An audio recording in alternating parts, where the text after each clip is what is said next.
um vídeo do Ora Thiago, tá? Vou dar os créditos aqui, ó. Dar o like aqui. No qual ele fala sobre o streaming virou TV. Ele está disponível aí na descrição para quem estiver assistindo esse corte no YouTube e não quiser ver com interrupções. Oi, garotada, sou eu, a cantora Bad Romance. Alguém aí gosta de assistir Vandinha? Em 2025, a segunda temporada da série Vandinha estreou dividida em 2 partes. 4 episódios foram disponibilizados no catálogo da Netflix em agosto, e no mês seguinte, uma segunda leva de episódios estava ali disponível para quem quisesse assistir. Não é a primeira vez que isso acontece. Outros grandes títulos da plataforma, como The Witcher, Emily in Paris, Bridgerton e Stranger Things, também estão sendo lançados nesse esquema que os executivos da empresa chamam de multi-part release, ou lançamento em parte. Uma bosta. A série Cobra Kai chegou a ter a sua 6ª temporada Não curta esse dividida jeito. em 3 blocos. Sabe o que seria uma boa ideia? Em vez de dividir as temporadas em 2 blocos separados por 1 ou 2 meses, a Netflix podia, olha só, lançar os próprios episódios separados em intervalos mais curtos, tipo 1 por semana, por exemplo. Olha só! Por quê? Por que não fazer isso, né? Um jeito tão maravilhoso, tão legal de você acompanhar uma série e não deixar ela morrer em um mês. É esse o futuro do entretenimento? Bom, enquanto o futuro não chega, só nos resta discutir o presente. E o presente é horrível. Por que as temporadas desses grandes lançamentos da Netflix estão sendo lançadas em blocos? Por diferentes motivos. Alguns são pontuais e estão relacionados a acordos específicos com os criadores. A pandemia também foi um fator para alguns experimentos desse formato. E muito dessa conversa envolve métricas misteriosas que nós, meros mortais, Round 6 não também temos lançou acesso, em porque a Netflix episódios, lançou em blocos, lançou tipo 3 episódios, depois mais 3 e tal. ser bastante discreta com seus números. Ela é tímida, mas eu acho que mais importante do que encontrar respostas definitivas para essa pergunta é o mergulho na jornada. Então assim, apesar do ponto de partida para esse vídeo ser essa tendência de lançamentos em partes, meu objetivo aqui é expandir essa conversa para assuntos que eu considero mais importantes, ou pelo menos mais importantes do que a nova temporada de Vandinha. Alguém aí gosta de assistir Vandinha? O streaming surge nas nossas Assisti uma vidas temporada com um só de discurso Vandinha. inovação. Quer você queira ou não, as plataformas mudaram a forma como a gente assiste TV, mas o que acontece quando essa suposta inovação se torna, digamos assim, o padrão, a norma? Será que em vez de revolucionar a TV, o streaming se tornou a TV? Forte. Bom aspecto, viu? Deixa eu explicar o que aconteceu aqui. Algumas semanas atrás eu abri a famosa caixinha de perguntas. E 2 das que eu recebi chamaram minha atenção. Eu tava trabalhando nessas 2 respostas e quanto mais eu pesquisava para responder, mais eu percebia que os 2 assuntos estavam relacionados e que os 2, na verdade, eram parte de uma mesma discussão que eu considero bastante importante e que talvez valesse dedicar um só vídeo para esse mesmo tema. As perguntas foram as seguintes. Uma pessoa chamada Eu Sou a Melo perguntou o seguinte: a estratégia da Netflix de lançar parte 1 e 2 de uma temporada faz sentido mesmo ou só irrita mais o público? E o Adriano perguntou o seguinte: você acredita que os estúdios hollywoodianos vão conseguir remonopolizar o mercado ou o tempo deles passou? Consegue perceber que esses 2 assuntos estão relacionados? Não. É pra isso que eu tô aqui. Nesse vídeo Boa. a gente vai falar sobre a indústria do audiovisual, da mídia de uma forma geral. A gente vai falar sobre números, sobre negócios, sobre disputas de poder e sobre como as coisas que a gente assiste não são apenas coisas que a gente assiste. Nova temporada de Coisas que a gente assiste em outubro na Netflix. Para me ajudar a conduzir esse assunto, esse vídeo foi feito em parceria com a EBAC, a Escola Britânica de Artes Criativas e Mais um ad, ó, tá ligado, né? A prática de Dá dividir fortalecida temporadas também em no... blocos já vem no ad acontecendo dele. na Netflix desde pelo menos o período da pandemia, porque muitas produções ali naquela época precisaram ser interrompidas. Eu não sei se você lembra da pandemia, mas foi um negócio que aconteceu em 2020, sabe? Essa justificativa foi confirmada pela diretora de conteúdo da plataforma, Bela Barrara, numa entrevista pra Pô, Deadline. e assim, vou pausar aqui porque eu preciso falar um pouco sobre isso daí, que, pô, eu acho uma estratégia muito ruim você lançar os episódios em blocos, sabia? Eu acho que, pra mim, isso não faz o menor sentido, assim. Por que você não lança a série em semanas? Ah, lança um episódio essa semana e outro episódio na outra semana. É muito mais fácil, porque vamos supor que a série tenha 8 episódios, e aí ela vai ficar ali por 2 meses. É 2 meses da galera consumindo e falando sobre aquela série. Mas se você lançar em blocos, por exemplo, você lançou um bloco agora, no final de novembro, a galera veste tudo, aí tudo bem, ali, começo de dezembro, segunda semana de dezembro, vamos falar sobre ela. a série vai morrer. Tudo bem que é a última temporada de Stranger Things, então talvez não morra por conta do hype. Mas teve séries na Netflix que teve um bloco muito grande, sabe? Então, tipo, a primeira parte foi, sei lá, em junho e a segunda parte foi em novembro, sabe? É um bloco muito grande, é muito tempo de espera. A série vai morrer, as pessoas vão parar de falar sobre aquela série. É muito mais fácil você lançar episódios por semana e deixar aquela série viva por uns 2 meses e meio. Na minha visão, isso é muito melhor, até porque depois que acaba a série, as pessoas ficam mais 2 semanas falando sobre ela. Então você consegue ali falar sobre ela por 3 semanas. Por 3 meses, no caso, né? Janeiro de 2025. Mas ela também falou que em casos como Bridgerton e The Crown, esse formato de lançamento foi acordado com os criadores dessas séries. A decisão, portanto, nesses casos, teria sido uma decisão criativa. E de acordo com a entrevista, a pausa no meio das temporadas dessas séries estava ali mais como uma quebra emocional natural. Quem sou eu para desmentir? Em 2022, uma reportagem da Business Insider apontou para uma justificativa eu acho que não tem nenhum sentido que eu considero mais plausível. E ela é simples. Quando uma temporada é dividida em 2 partes, a Netflix combina as horas assistidas durante os primeiros 28 dias de cada bloco. Deixa eu ver se eu consigo explicar melhor. Esse modelo da Netflix que a gente conhece é muito baseado num consumo ansioso. Sabe aquela sensação de que o grande lançamento do momento só é o grande lançamento do momento por alguns dias? Pois é, isso não é impressão e nem acidente. E esse tempo de relevância, tempo em que aquele lançamento é um assunto, o período em que ele aparece no topo das estatísticas vem se tornando cada vez mais curto. Isso é uma realidade no ecossistema do streaming e tem contaminado o audiovisual como um todo. Mas eu não vou entrar em detalhes sobre isso hoje. O que importa... Calma aí, então, deixa eu falar só um bagulho aqui, dar meus 50 centavos sobre isso, que eu acho muito interessante. E no canal, no Coletivo Cult, aqui no canal principal, eu falo muito sobre lançamentos da semana, né? Eu sempre fazia as coisas muito rápido pra postar o mais rápido possível. Então, por exemplo, hoje, um exemplo, né? Hoje saiu Frankenstein. Eu assistiria ao filme, faria o roteiro, gravaria, editaria tudo muito rápido pra postar ou hoje ou amanhã no máximo, sabe? E eu fui notando que isso começou a fazer com que o meu trabalho fosse perdendo qualidade, perdendo muita qualidade. Porque eu fazia um roteiro muito raso,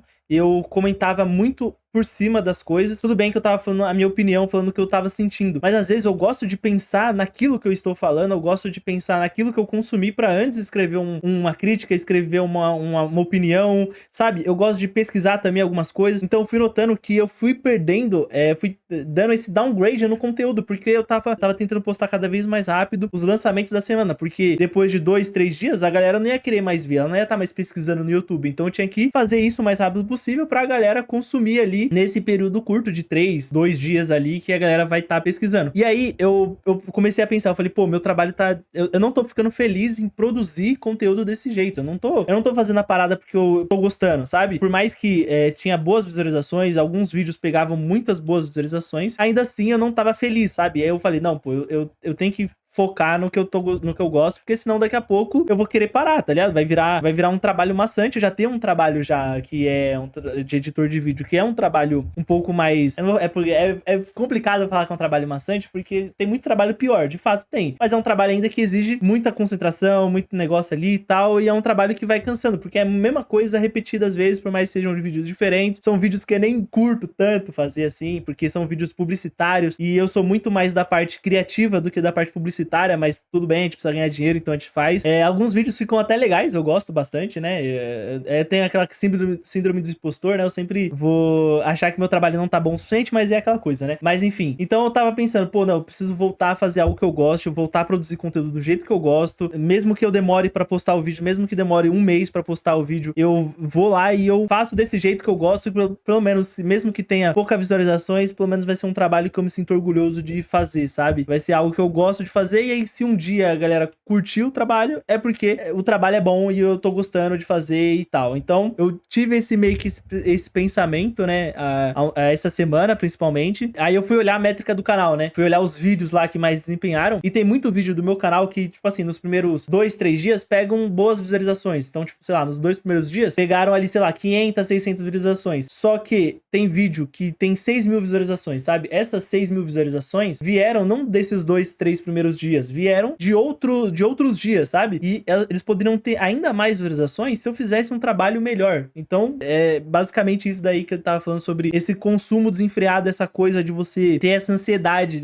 não só de postar, mas de consumir também, né? Ah, saiu uma série agora, eu tenho que consumir porque tá todo mundo consumindo, tá todo mundo falando sobre isso. Eu preciso assistir essa série, eu preciso consumir isso. No meu caso, isso é muito sobre trabalho, né? Então, pô, saiu um filme agora, eu preciso assistir, preciso fazer um roteiro, nem que seja um roteiro ali que eu não fique 100% satisfeito. Eu preciso consumir isso, eu preciso fazer isso, eu preciso entregar esse resultado, eu preciso entregar esse vídeo o mais rápido possível, sabe? Às vezes a gente tem que focar na qualidade também. Por mais que a quantidade, por mais que o tempo seja interessante, a qualidade, eu acho que a longo prazo ela vai ser muito relevante. É o medo de ter FOMO, é exatamente isso. Se tá todo mundo falando sobre isso e eu não consumir isso, eu tô perdendo, sabe? Eu tô ficando pra trás. Eu preciso consumir isso o mais rápido possível e às vezes você vai consumir isso de uma forma que não é boa, uma forma ali que você não consome de fato aquilo, você tá existindo só. Então você deixa a série passando e aí você vai fazer outra coisa, porque você não quer assistir a série, você só quer estar naquele bolinho de pessoas que estão falando sobre essa série, né? E isso é uma parada muito bizarra, pô, porque é diversão, é entretenimento, é cultura também. Você tem que fazer a parada porque você quer, não porque você tá sendo obrigado, não é uma escola, sabe? Falta por enquanto é o que eu imagino. Não que escola seja ruim, pelo amor de Deus, não foi isso que eu quis dizer, mas é que na escola você lê livros, esse foi o meu pensamento, na escola você lê livros obrigados, né? Tem isso, pelo menos na minha escola tinha isso, é isso que eu tô querendo dizer, só pra explicar aqui,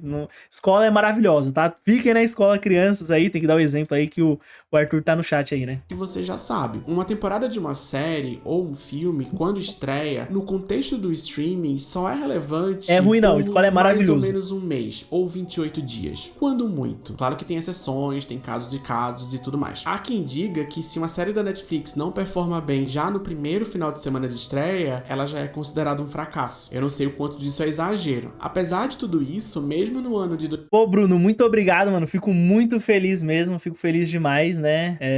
Realmente é isso, né? A parada é você focar na qualidade, mano.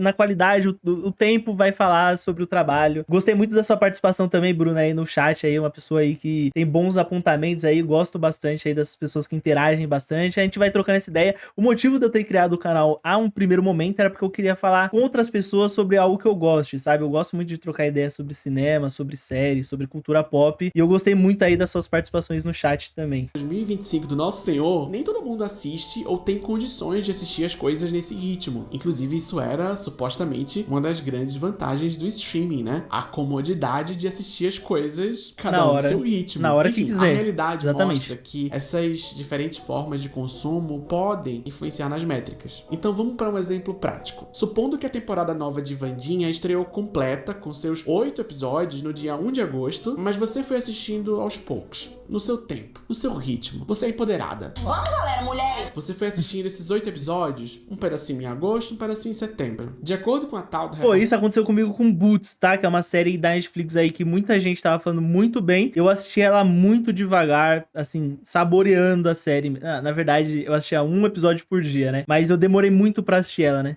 Da Business Insider, a Netflix só contabiliza as horas assistidas nos primeiros 28 dias. Se você assistiu Mano, que os 4 burrice. episódios finais só em setembro, isso não vai contar. Pelo menos não enquanto audiência do lançamento da temporada. Agora, quando você tem 2 datas de estreia diferentes e espaçadas, você tem 2 blocos de estreia de 28 dias pra contabilizar as horas assistidas de uma só temporada. No caso de Wandinha, no exemplo hipotético que eu citei, se você assistiu a estreia de agosto e depois a segunda leva de setembro, as 8 horas vão ser contabilizadas em vez de 4, porque você assistiu 2 estreias, mas de uma temporada só. Ou seja, é possível... Pô, isso não faz o menor sentido, pô. É um streaming, tá ligado? É igual ele falou, igual o Thiago falou. Você assiste a hora que você quiser, no tempo que você tiver. Por isso que tem muita gente que lança uma série na Netflix e fica lá no Twitter, lá, falando pra pessoa lá, pô, galera, assiste a série, maratona a série aí, porque senão já era, a série vai pro saco, sabe? É realmente um sistema muito errado da Netflix, sabe? Eu não sei, deve ter tido um estudo de caso pra isso, mas na minha cabeça isso não faz o menor sentido. Condicionar uma audiência a assistir as coisas de um jeito que funciona melhor para suas métricas. Sabe o que isso me lembra? televisão. Sim, de fato. A questão aqui é que essas métricas são todas muito incertas, são cheias de contradições. A gente não tem acesso aos números reais, a gente não tem um parâmetro universal de comparação, como por exemplo existe na TV tradicional. A Netflix só divulga o que ela quer quando ela quer, e esse tipo de prática, pra mim, soa como mais uma entre muitas maneiras como as plataformas de streaming gostam de passar um perfuminho nos números pra performar relevância. É sempre minutos assistidos, isso é muito cringe. horas assistidas, ou a quantidade de vezes que um episódio foi reproduzido, sem considerar quem realmente assistiu até o final. É tudo muito frágil Ó, e o Arthur, suscetível a... trazendo um apontamento muito interessante aí da escola, hoje eu tive uma atividade de uma série que foi cancelada porque não teve público suficiente, mas ia ver, tinha milhões de pessoas que assistiram. É isso, né? A Netflix, ela cancela algumas séries que não dá pra entender. Algumas séries que são premiadas, que tem um público legal, mas ela cancela do nada, sabe? Às vezes, tipo, por exemplo, Sense8. Sense8 era uma série que ela tinha um público legal, mas era uma série muito cara. Então a Netflix, ela prefere apostar em séries mais baratas que tem um público igual ali, sabe? Mesmo que seja uma bosta a série.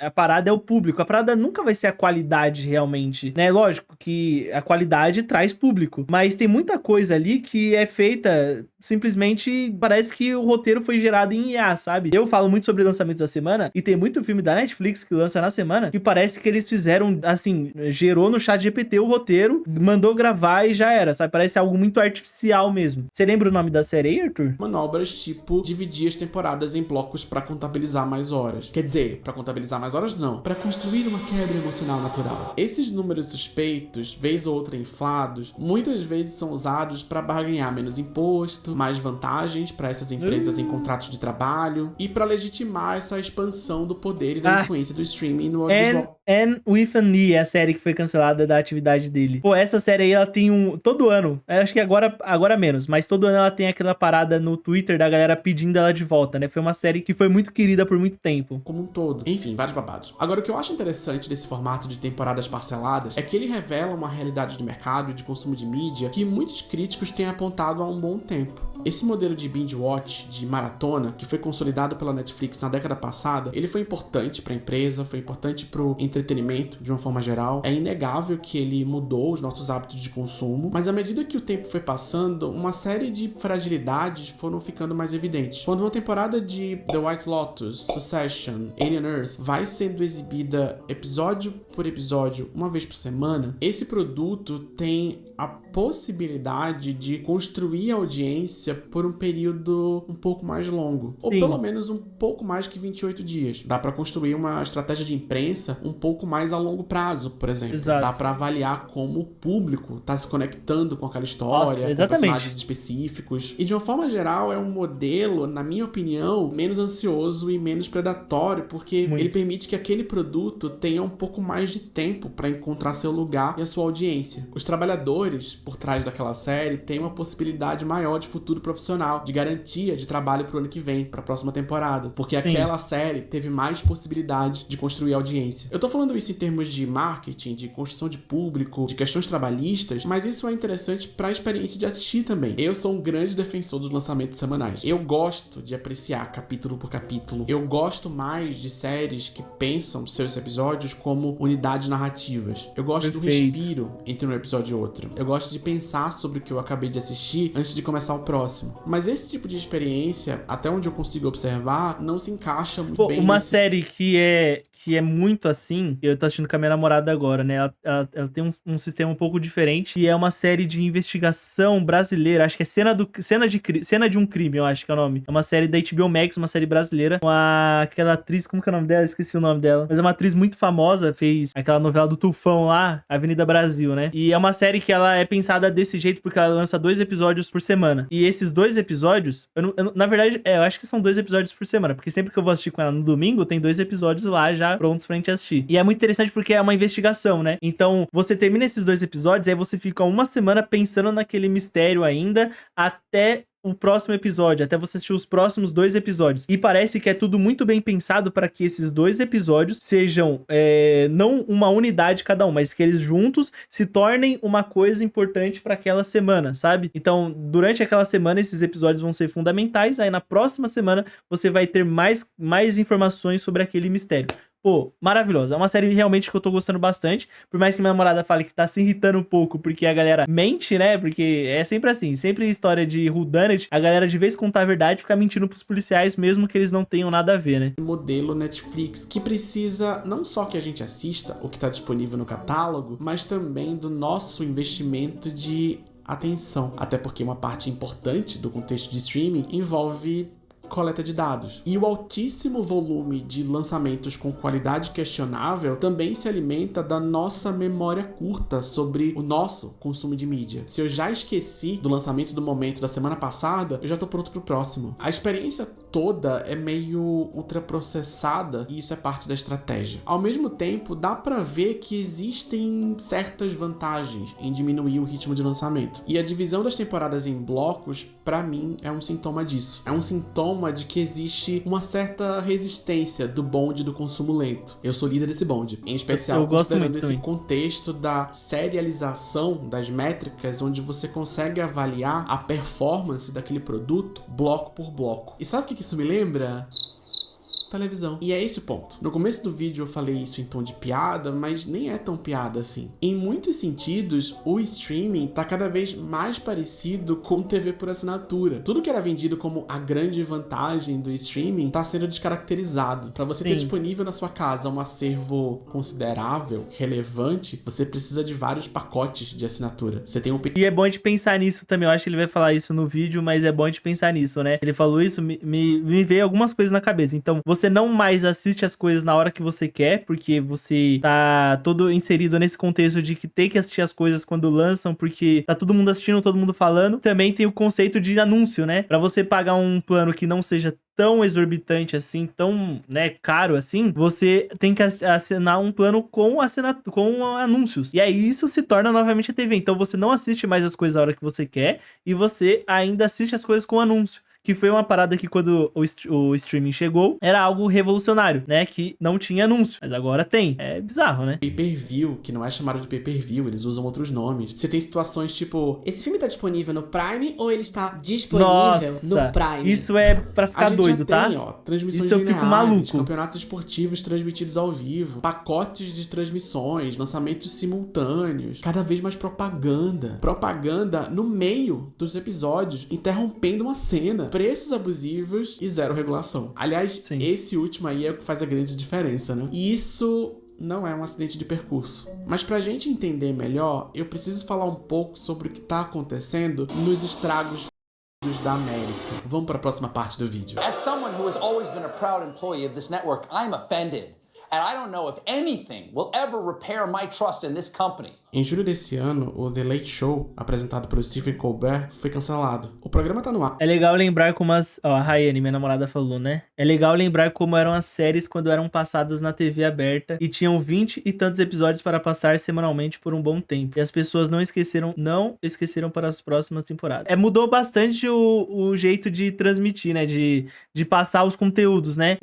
Por exemplo, o caso, pra mim, de Friends, assim, era uma série que eu não assistia ela como uma série mesmo, sabe? Assistindo episódio por episódio. Eu assistia quando ela tava passando na Warner. Então eu assistia episódios diferentes, sabe? Eu assistia episódios tipo, de uma temporada diferente, de outra temporada diferente, de outra temporada diferente. Mas um caso aí que você falou disso que me lembrou bastante é Tapas e Beijos, que era uma série que eu assistia todos os episódios. Assistia os episódios ali do lançamento, né? Do dia ali, da semana. Assistia todos os episódios. Aí acabava a temporada, chegava a próxima temporada, tava de boa. Eu não esqueci o que aconteceu na temporada passada, até porque também eles colocavam ali um preview, né? Tipo, o que aconteceu antes, né? Tinha muito isso em Supernatural também. Eles passavam o que aconteceu no episódio anterior e na troca de temporada tinha a estrada até aqui, né? The Road So Far lá, que tinha. Aí começava a tocar Kansas lá. Realmente é um padrão que vai mudando, né? Para ainda, mas só até maio do ano que vem, que é o tempo do contrato. A CBS, a emissora onde o talk show é exibido, alegou que a decisão foi puramente financeira. Mas o time dela é peculiar. Por quê?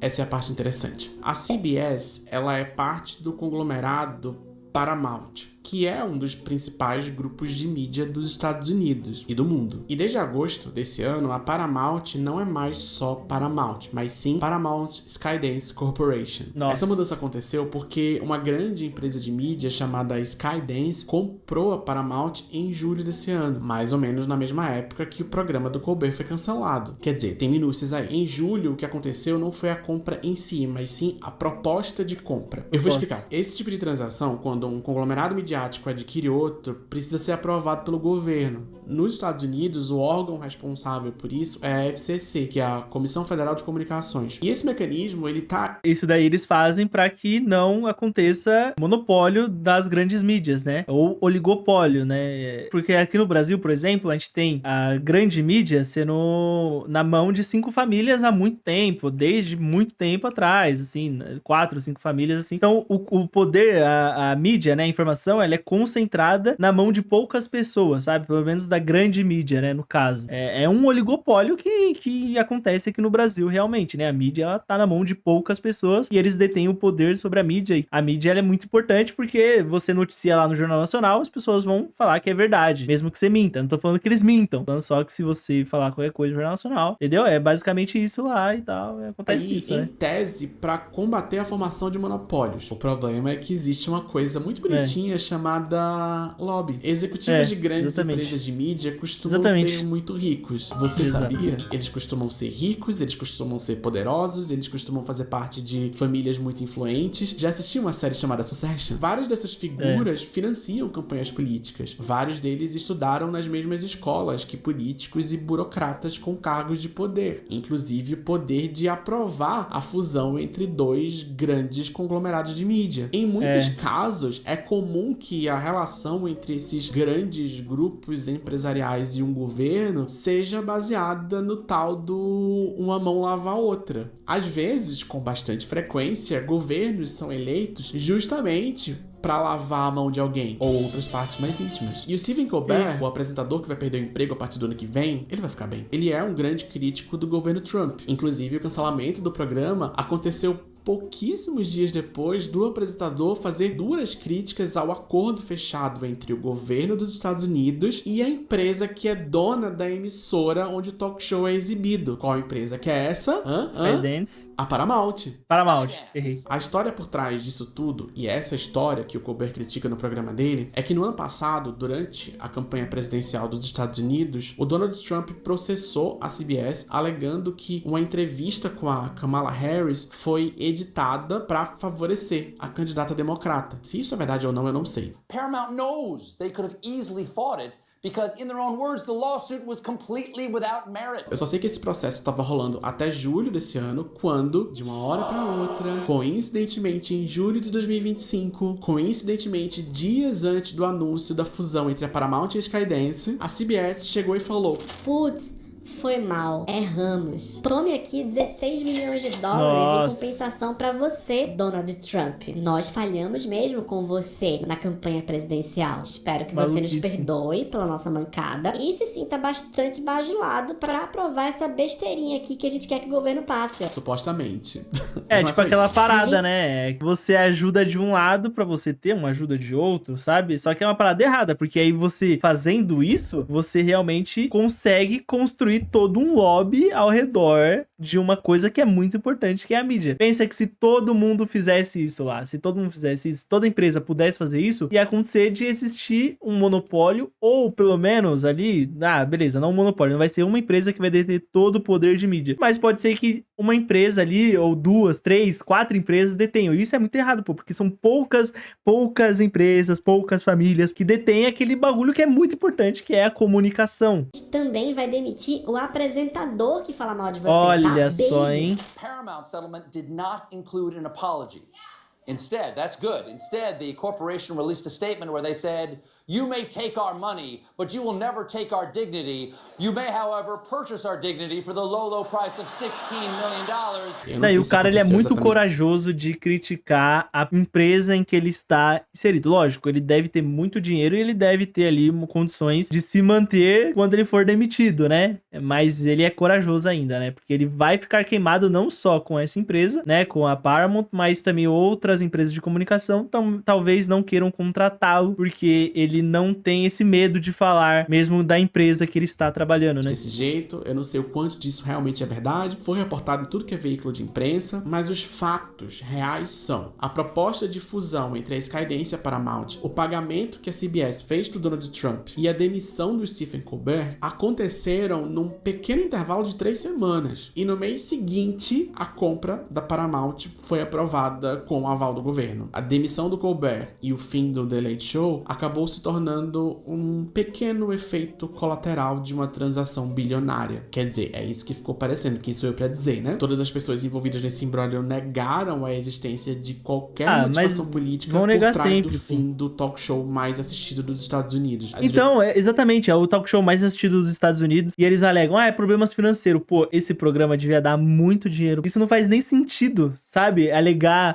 isso foi tudo financeiro. Sendo que você ganha muito dinheiro com esse programa, com esse apresentador, porque o apresentador de um talk show, tudo bem que ele leva muita gente, né, muita estrela pra ser entrevistado, mas ele ainda assim consegue, ele tem que ser bom. Tipo o Jô Soares, pô, quando a gente pensa no programa do Jô, é o programa do Jô, é o Jô Soares. Ele era fenomenal, ele era muito bom. Ele sozinho, se fosse um programa sozinho, sem nenhum convidado, ele ia carregar o programa nas costas, sabe? Então, um talk show tem que ter um bom apresentador, né? Tem alguns aí que não tem, mas o talk show tem que ter um bom apresentador. E se era o mais assistido, é porque o apresentador era muito bom, pô. A diretora jurídica da Skydance, a Stephanie Kyoko McKinnon, diz que a empresa não teve qualquer envolvimento com o caso. Quem sou eu pra admitir, né? Por outro lado, o desemprego do Colbert foi celebrado com muito entusiasmo pelo Donald Trump, que disse que o talento do apresentador era menor do que a audiência dele, mesmo o The Late Show sendo o talk show mais assistido daquela bosta de país. Apesar disso, de acordo com a CBS...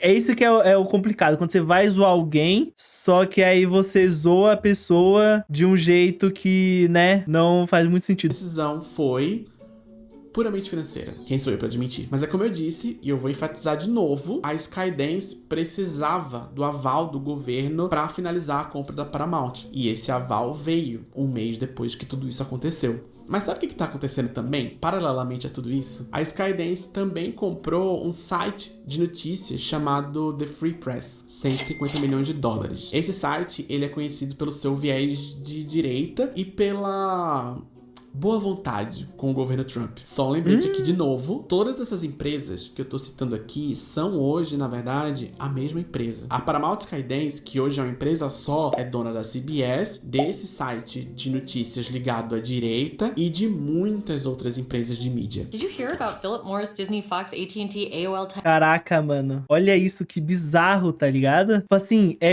igual eu falei lá, que poderia se tornar perigoso, se tornar um monopólio, mas já está se tornando, sabe? Tipo, eu não tava prevendo isso. Aí o meme aí do BoJack Horseman, né? Que é aquela parada de uma empresa... É tipo a Disney, pô. A Disney, quando a gente fala de criação de entretenimento, a Disney tem, mano, Star Wars, Marvel, sabe? É muita coisa mesmo. Fox, é muita coisa, pô. Se a gente parar pra pensar, se a gente analisar friamente, isso é muito bizarro, pô. A Disney, ela detém muito estúdio, muito grande, sabe? É maluquice. And Warner, PepsiCo, Halliburton, Skynet, Toyota, Trader Joe's? What about them? They got acquired by White Whale. Oh, shit. Well, how many companies are there now? Mas por que eu tô contando essa história se eu comecei o vídeo falando de streaming? A Paramount tem um streaming, mas o Paramount Plus hoje não é um dos grandes players. As coisas podem mudar rapidamente e elas estão mudando. No mês eu tinha o Paramount Plus pra assistir jogo de São Paulo. Quer dizer, a Paramount Skydance Corporation tá em vias de comprar a Warner, que é outro conglomerado gigante de mídia. Aliás, a Warner hoje é o Warner Discovery, desde que a Discovery comprou a então AT&T Warner, que se tornou AT&T Warner quando a então Time Warner foi comprada pela AT&T em 2016. Meu Deus, mano. Vocês estão me acompanhando? Fazem parte da Warner Discovery hoje, além dos estúdios de cinema e de TV, a HBO, a emissora de TV e a plataforma de streaming. E eu vou ter que pegar a cola aqui, porque é muita coisa. CNN, Discovery Channel, HGTV, Food Network, Cartoon Network, TNT e TBS. esses são só alguns nomes grandes. Tem muito mais. Se a Paramount comprar a Warner Discovery, todo esse império midiático vai ser aglutinado ao outro império midiático. Qual império? A Paramount. Quer dizer, Paramount não. Paramount Skydance. Desde Caraca, mano. Philip Morris, Disney, Calma Fox, aí, AT&T, muita informação. Peraí, eu preciso voltar um pouco aqui. Então você tá me dizendo que a HBO, que a CNN, vai tudo pra... ao outro império midiático. Qual império? A Paramount. Quer dizer, Paramount não. Paramount Skydance. Desde agosto desse ano. Meu Deus, Philip Morris, Disney, mano, Fox, que AT&T, loucura, AOL, que Time Warner, doideira. PepsiCo, Halliburton, Skynet, Toyota, Trader Joe's. Mas as coisas ainda estão acontecendo. Tem coisa pra caralho acontecendo. Sabe quem é que se meteu nessa história também? Caraca. Uma semana depois tô dessa muito em notícia choque, da pô. possível compra da Warner pela Paramount, a Netflix anunciou que também tá interessada em comprar a Warner. Nossa. Ao que tudo indica, nenhuma proposta foi feita oficialmente. E o que foi reportado pra imprensa é que isso, por enquanto, é apenas uma ideia. Tive uma ideia. Se tiver... Caraca, imagina a Netflix comprando a HBO, pô. Aí, quando a gente pensa em HBO, a gente pensa nas grandes séries. Game of Thrones, House of the Dragon, Succession... Pô, muita série grande sai da HBO. E a Netflix também tem muita série grande, sabe? A Netflix meio que vai dominar o ramo de série, sabe? Acho que já foi, já. Se não me engano, a Paramount comprou a Warner essa semana. Então não sei porque esse vídeo, ele é... de 8 dias atrás, então pode ser que tenha comprado. Eu vou fazer uma pesquisa aqui, vou até abrir aqui pra pesquisar isso enquanto a gente vai ver nesse vídeo aí. Mas, mano, é maluquice isso, é algo a se pensar, né? Se tiver alguma novidade enquanto esse vídeo estiver sendo produzido, eu vou colocar alguma coisa bem nesse momento aqui na hora da edição. Agora vamos pro que interessa. O que esses movimentos aí acho que ele não revelam, colocou. de uma forma geral, são duas tendências. A comprou a primeira Warner, é todo um novo patamar de oligopólio de mídia. Quando a Disney comprou a Fox, alguns anos atrás, isso foi reportado como um grande avanço nesse sentido de oligopólio de mídia. Quem estava cobrindo isso na época, as pessoas sérias que estavam cobrindo isso na época, falavam sobre esse assunto em tom de alarme. E com razão. A sensação que eu tenho hoje, em 2025, é que essas fusões estão cada dia mais banalizadas. É só mais uma quinta-feira. E a cada fusão dessas, várias empresas menores, vários estúdios menores são descontinuados. Pelo que eu vi, parece que houve uma rejeição inicial. Mas eu não sei se teve outra, ó. Sob a pressão de Paramount, Warner planeja revelar planos de venda em dezembro. Essa é a notícia de 2 dias atrás do Exame. Então, eu acho que não comprou ainda, não chegou a comprar. Diante da disputa com Netflix e Comcast, a Paramount Skydance enfatizou a Warner que sua proposta de aquisição no valor de 23,50 dólares por ação representa a melhor opção para os acionistas. É sempre isso, né, mano? É sempre pensando nos acionistas. A Warner está oficialmente à venda e pretende anunciar... Nossa, então a Warner vai ser vendida de qualquer jeito. Tipo, não é como se... oferece um valor aí que talvez eu aceite. Eles estão querendo vender mesmo. Caraca, e parece que em dezembro vai revelar o plano de venda, né? Tipo, o valor que eles querem. Mas a Paramount já deu um valor bem grande, viu? Caraca, doideira isso, né? Eu não coloquei na tela aí pra vocês aí, peço perdão. De pessoas desempregadas, filmes que deixam de existir, filmes que têm suas produções canceladas da noite pro dia, possibilidades criativas deixam de existir da noite pro dia. No começo desse mês, a Paramount anunciou o encerramento de vários canais de TV por assinatura, tipo a Nickelodeon, nossa, MTV, é maluquice isso. Comedy Central. Esse fenômeno aí, mano, a MTV, Nickelodeon é coisas que fizeram muita parte a cada transação bilionária como essa, a gente se vê diante pessoas. de menos emissoras de TV, menos veículos de mídia, menos diversidade de cultura e informação e mais concentração de poder na mão de poucas pessoas. How many companies are there now? A segunda tendência que eu percebo, e é por isso que eu fiz esse vídeo, é a intersecção entre a mídia tradicional e o streaming. Empresas de tecnologia e informação de uma forma geral também. Como eu falei antes, a Paramount hoje não é um dos grandes players de streaming, mas ela pode se tornar se ela comprar a Warner, porque aí ela vai ter HBO. A Netflix, por outro lado, já é uma plataforma de streaming, vai a crescer maior, muito. que tá expandindo seu domínio para outras áreas de mídia, tipo jogos e TV linear, por exemplo. É bom lembrar que a Netflix tem agora também a WWE, né? Tá passando WWE na Netflix. Vou revelar, tô abrindo uma vaquinha pra comprar a Warner. Aí, vamos fazer a vaquinha aí do jubileu do Matheus aí, vamos fazer a vaquinha do Matheus aí pra gente comprar a Warner. Será que a gente consegue comprar aqui, mano? Se cada um doar aí R$10, a gente consegue comprar a Warner. Será que dá pra gente chegar pra comprar a Warner, não? Se comprar a Warner, se isso é mesmo verdade, não foi desmentindo ainda desde que eu gravei esse vídeo, ela vai ter controle sobre vários canais de TV, vários estúdios de cinema, várias gravadoras de música e muito mais. Ela vai se consolidar. Ó, presta atenção aqui, pelo que eu entendi aqui. Se a Paramount compra a Warner, né? A Warner Discovery, ela vai ganhar muito no quesito streaming, né? Porque a Paramount hoje, como streaming, é qualquer coisa. Mas a HBO, gigantesca, né? Fora também os veículos de mídia e tudo mais. Só que se a Netflix compra, a Netflix, além de se expandir, se consolidar no mercado como streaming, né? Que já a Netflix continua sendo a maior, assim, né? Pode ser que seja ultrapassado em breve pela Prime, se eu não me engano, mas enfim, ela continua sendo a maior. Ela vai se consolidar ainda mais como streaming, e além disso, ela ainda vai adquirir um controle midiático, não um controle total, porque ainda vai ter a Paramount Skydance lá, só que ainda assim vai ter um poder muito grande midiático ali da mídia. Caraca, isso é muito loucura. Isso é doideira, mano. Isso é maluquice. Tá como um conglomerado midiático gigantesco. E esses gigantescos conglomerados de mídia tem grande influência aqui no nosso lindo país. O Brasil é um mercado imenso de audiovisual, de consumo de audiovisual. É um nicho de mercado. Eu acho que a gente é o que mais consome YouTube, talvez, eu acho. Se eu não me engano, o Brasil ou redes sociais. Eu lembro de uma parada assim, acho que o Brasil consome muitas redes sociais. Eu acho que é o segundo país ou terceiro país. Estratégico e, claro, a gente não pode esquecer que a gente é também força de trabalho precarizada. Sabia que até hoje a gente não tem uma regulação de streaming nem nada parecido com isso? Você sabia? Um prato cheio para corporações estrangeiras exercerem o seu domínio. A Streama, por exemplo, é uma associação que representa serviços de streaming no Brasil. E ela reúne empresas como Disney Plus, Netflix, Globoplay e HBO Max. Desses 5 aí que eu citei, 1 é brasileiro e 2 podem virar uma coisa só se a Netflix comprar o Warner, se isso não for mentira. Por enquanto é só uma especulação. Em julho desse ano, a Folha de São Paulo reportou que essas plataformas representadas pela Streama estavam fazendo pressão para o Ministério da Cultura para que a contribuição dessas empresas para a Condecine fosse diminuída ainda mais. Eu já falei um pouco sobre isso e expliquei o que é Condecine no vídeo.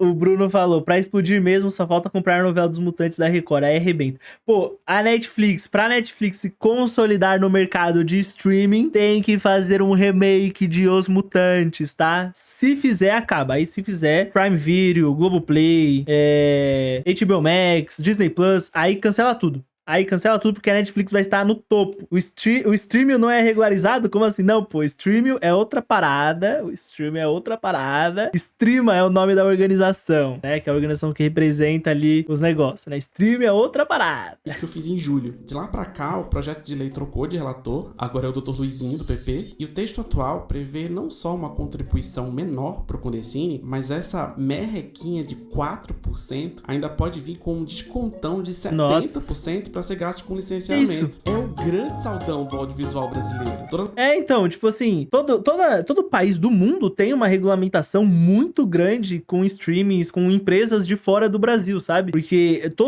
todo país, principalmente os Estados Unidos, tem esse negócio de você regularizar muita empresa de fora para você fomentar as empresas nacionais, crescer seu mercado interno e tudo mais, né? Isso é óbvio. Até eu que não sei nada de economia, sei que isso é básico. É porque que o Brasil não tem isso. O Brasil, ele abre para todas as empresas de fora, assim, não pagar nada e as empresas do Brasil pagando, sabe? Que loucura. Nossa força de trabalho e aparato criativo sendo entregues para corporações estrangeiras. Um presente. Tudo isso no momento em que uma investigação do STF revelou que entre janeiro de 2022 e setembro de 2025, a Netflix enviou cerca de 6 bilhões de dólares para sua sede nos Estados Unidos. Dinheiro esse que poderia ter sido reinvestido no audiovisual brasileiro através do Fundo Setorial do Audiovisual. Um Brasil pra lá de soberano. E a alíquota pra Condecine é um imagina, detalhe, 6 bilhões pra gente fazer... Mas é um entre vários outros. O vídeo que eu fiz em julho, eu mostrei... Fazer, mano, 5 filmes de terror maravilhoso. Filme de terror brasileiro maravilhoso. Aí, ó, vou indicar aqui, ó, Trabalhar Cansa. Mariana Rojas, uma das minhas diretoras favoritas. Caraca, pensa, 6 bilhões pra gente conseguir fazer uns filmes de terror, uns filmes maluco, fazer filme de tudo, qualquer coisa, sabe? Pô, caraca, 6 bilhões é muita grana. Como pra gente fazer filme, fazer série, fazer Tapas e Beijos temporada 10. Vem eu quero, consolidando seu poder no audiovisual brasileiro. E como as políticas públicas não vêm sendo usadas pra proteger a nossa filme do Cadeirudo, mano, muito... eu acho que já deve existir, tá, o Jubileu? Já deve existir filme do Cadeirudo, mas tem que ter um terror do Cadeirudo. Eu sei que tem do Curupira. Curupira eu sei que tem, mas do Cadeirudo tem que ter. Muito menos o trabalhador do audiovisual brasileiro. Mas o buraco é mais embaixo. E o meu objetivo com esse vídeo é justamente abaixar a cam pra gente ver melhor esse buraco. A gente não tá falando sobre isso como a gente deveria, mas tá acontecendo um babado agora aqui no Brasil, que é a implementação de um negócio chamado TV 3.0. O decreto foi assinado pelo Lula em agosto e a expectativa do governo é que esse modelo seja implementado até junho de 2026. O que isso quer dizer na prática? Em resumo, é uma integração entre os serviços de internet e a radiodifusão, a TV e o rádio. Em termos mais palatáveis para quem não é da área, parte disso significa que a interface da TV vai ser baseada em aplicativos. E essa data, junho de 2026, não tá aí à toa. A ideia é justamente implementar essa televisão do futuro a tempo da Copa do Mundo. Então, assim, enquanto essa discussão sobre TV 3.0 tá acontecendo, o que se chama hoje de regulação do streaming, na verdade, tem sido visto pelas entidades do audiovisual como um grande processo de entreguismo para empresas estrangeiras. Tipo, e eu já falei sobre isso em outro sabe? vídeo. Se de uma hora para outra a internet e a radiodifusão passam a ser serviços integrados, a diferença entre um canal de TV por assinatura e uma plataforma de streaming vai se tornar praticamente imperceptível. E isso já é uma realidade. E é esse precisamente o ponto. O que está acontecendo com os serviços de mídia, TV, cinema, audiovisual, etc., é similar ao que aconteceu com Uber e Airbnb. Empresas de tecnologia criam versões inovadoras de serviços que já existiam de forma regulada, tipo táxi e hotéis, com o objetivo específico de funcionar à margem da regulação, amparadas justamente por esse discurso da inovação. Uma vez estabelecidas, elas convencem a opinião pública de que são indispensáveis e passam a TV é do futuro, mas o Brasil continua no passado. Trabalhadores avante. Boa pontuação, viu, Jubileu? Que bagulho, mano, eu não entendi nada disso. O Brasil precisa do filme do Cadeirudo. Pô, filme do Cadeirudo, tá? É Oscar winner, viu? Cannes, ganharia, além de Oscar, Cannes, Berlim, tem que ter o filme do Cadeirudo. Se um dia eu tiver algum dinheiro sobrando, eu produzirei o filme do Cadeirudo. Farei igual o Jovem Nerd lá produzindo a própria carne. Eu produzirei o filme do Cadeirudo, tá? Pressionar o governo por uma regulação mais branda, enquanto se integram aos serviços tradicionais que elas diziam que estavam aqui para substituir. Para vocês terem uma ideia, aqui no Brasil a gente tem a Lei da TV Paga, de 2011, que na minha humilde opinião, e a opinião de alguns especialistas também, deveria ter sido reformulada para enquadrar as plataformas de streaming. Eu não sei se os termos jurídicos são exatamente esses, mas o resumo é isso. O streaming poderia ter sido enquadrado na... Só uma coisa pode salvar o Brasil. O audiovisual do Brasil, que é o filme do Cadeirudo, né? A lei da TV paga. Não tô dizendo que seria simples, não tô dizendo que seria fácil, não tô dizendo que seria num piscar de olhos. Tô dizendo que era uma disputa importante pra ser comprada. A gente perdeu essa oportunidade, passou, não dá pra chorar o leite derramado. E agora a gente tá tentando contornar isso com uma regulação separada pro streaming, que sim, eu defendo, tem que passar porque alguma coisa tem que passar. Mas isso tá acontecendo no momento em que as próprias operadoras de TV a cabo estão justamente migrando pro digital, precisamente porque a regulação e a tributação vai ser muito mais generosa. Por quê? Por causa do poder e da influência de conglomerados de mídia estrangeiros, com apoio e conivência de gente poderosa por aqui também. O que torna tudo isso ainda mais grave é que, como eu expliquei antes... É só pensar, tipo assim, supostamente, vamos supor que vai pra lá pra aprovação a regulamentação, né? Então, lá, eles colocam um valor mais alto do que esses 4%. Então, coloca, sei lá, 10%. Então, todo 10% do que você ganhou aqui, você tem que deixar aqui. Ganhou 10% aqui, 10% aqui pra produzir cinema, produzir séries, tudo do Brasil aqui, pra gente produzir aí nosso filme do Cadeirudo, né? Então, deixa os 10% aqui pra gente conseguir contratar roteirista, diretor, efeitos especiais pra fazer o filme do Cadeirudo. Aí, essa Netflix lá, por exemplo, ou essas outras empresas também se juntam, né? E falam falam assim, ó, chega ali nas pessoas que votam no projeto ali, nos deputados, né, supostamente, e aí supostamente eles falam que, se você votar contra, eu te dou aqui um Chevrolet Civic 4 portas zerado, né, flex, você consegue colocar gasolina e álcool, 10-0. Aí o cara vai e vota contra, sabe? Porque ele tá recebendo algo ali em troca, supostamente.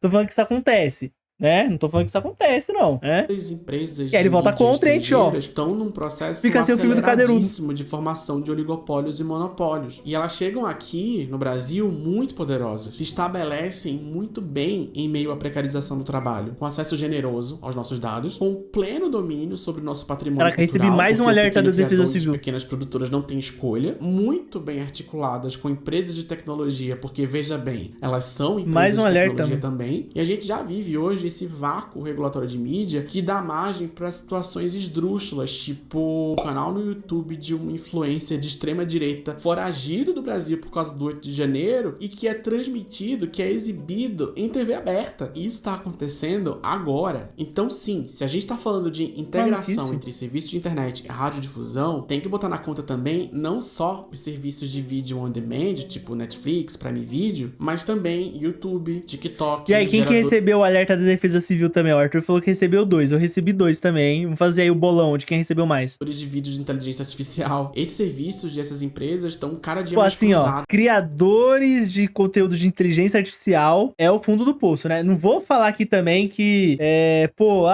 beleza, você tá fazendo react, né? Não é também um conteúdo, um exemplo de conteúdo, mas IA é maluquice. Você produzir conteúdo com algo que não tem alma é doideira, né? Aí supostamente cada um pega 300% de tudo e nunca sai nenhum filme.